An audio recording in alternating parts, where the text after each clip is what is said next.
Hello, my noble band of outlaws. Outlaw Samurai coming at you live with a video with a response to J.S. Bladecraft, formerly known as Joe Steel Forged in Fire. I watched your short, Joe, about nihonto versus katana. I don't exactly remember everything, but it boils down to you were telling your opinion of what a nihonto is.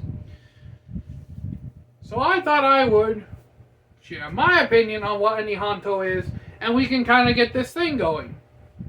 Trying to get a ball rolling of all of our definitions of nihonto, so like the sword community can get a basic gist of everything. But in any case, so what I consider a nihonto is not what most purists would consider a nihonto, which is tamahagane, made in Japan, everything Japan, Japan, Japan, Japan, Japan.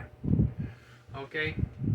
What I consider a nihonto is any katana-like sword, or any Japanese-style sword that is forged by a certified Japanese swordsmith. And here's the thing, in Japan, you can be a foreigner and still be certified as a Japanese swordsmith. It is fully legal for an American, a Spaniard, a Mexican, a Filipino, Portuguese, Dutch, whatever your nationality is, German, African, South American, Brazilian, Chilean, because I don't think South America is a united thing. I think Brazil is its own country and Chile is its own country. But in any case, I don't remember a lot of shit from geography from high school. But in any case, you can basically be whoever you want. You can go to Japan, you can study under the Japanese swordsmiths, and you can be certified to become a Japanese smith. And whether you go back to like Saudi Arabia, Berlin, Germany, Chad, Africa. Yes, literally, anime lovers. If you didn't know, there's a country in Africa called Chad. It's where Giga Chads come from, okay? You know, the muscularly square-chinned alphas that we all make memes of, that's the origin of Chads. A little anime joke there. YouTube, don't hate me. But in any case, yeah, you can basically be whoever you want and study under the Japanese swordsmiths and learn how to forge Japanese swords. And in my opinion, that makes them nihonto because they are forged in the traditional manner under the traditional teachings of the swordsmiths. We can take pretty much the entirety of a Japanese swordsmith and all the artisans that are required to make the individual parts of the katana, ship them over to America, and they would still be making nihonto, in my opinion, because of the fact that they are the Japanese smiths and artisans that were doing the same stuff in Japan, they just came to America. Where they would actually be more profitable, really, because America, especially in the sword community, on YouTube and sword community in general, we have a thing for katana over here, so y'all be making bank if you come here.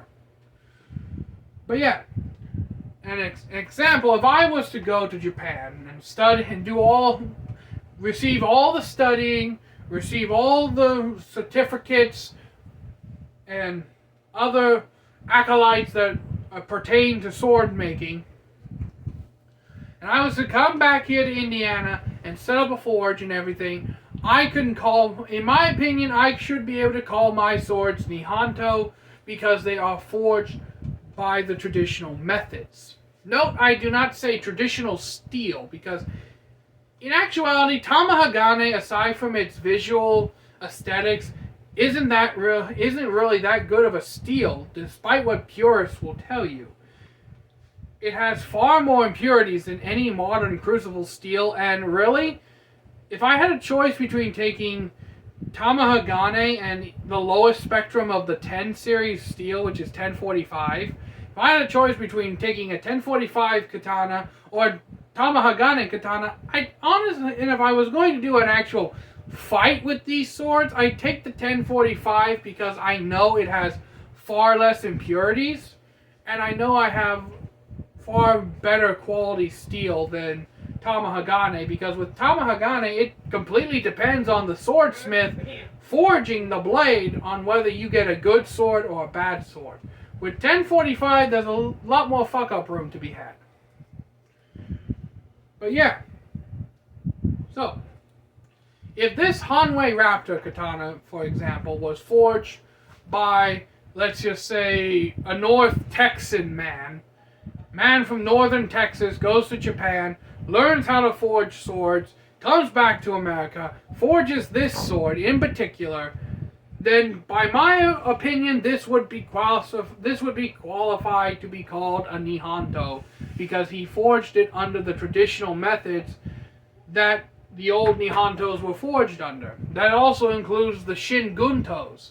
In Japan, during World War II, the way they made shingunto were basically they took iron rods, shoved them into a steel sleeve, and forged a sword out of it.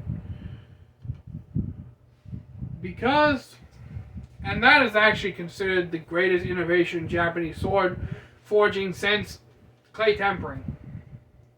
Because it basically allowed you to mono-harden the sword and still get the same benefits of clay tempering, because you have a soft iron core and a hard steel edge. So, there's that.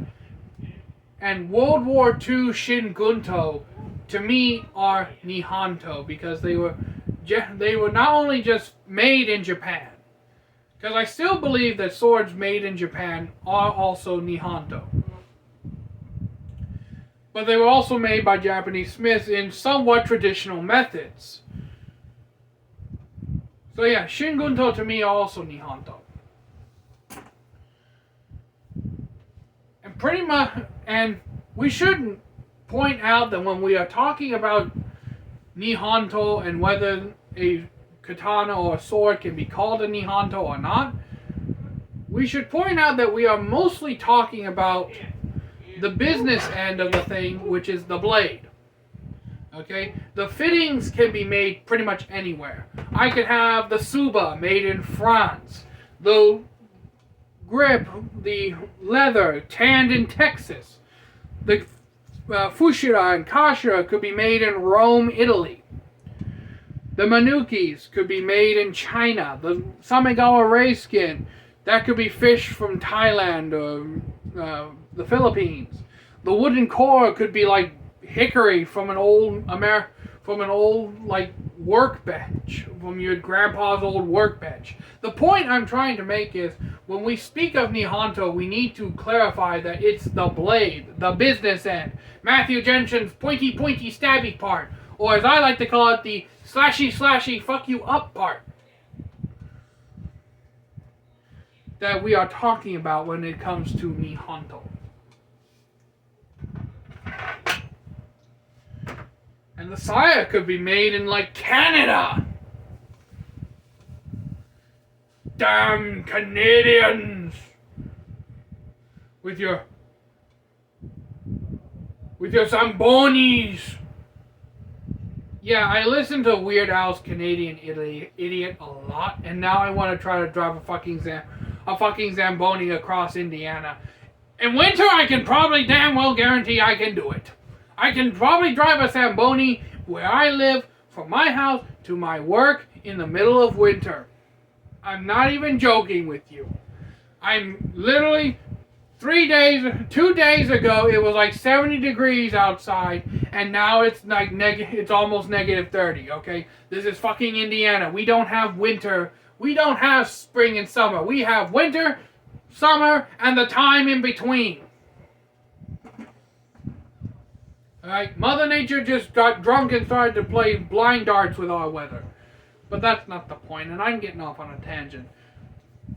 Nihonto to me is, in conclusion, a nihonto is any sword made in traditional Japanese methods by certified Japanese smiths. And And I tried to make this video as short as possible, but it still ended up being 10 plus minutes. So until next time, my noble band of outlaws, Outlaw Samurai tells all y'all, be crazy rednecks, be safe and use your weapons. I'm out. Peace.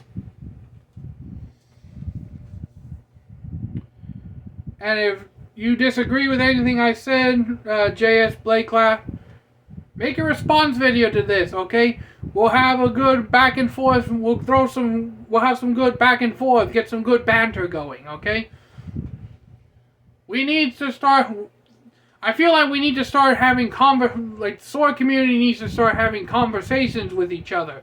We're putting too much stress on Samurai Bird alone to strike up the conversations with his live streams.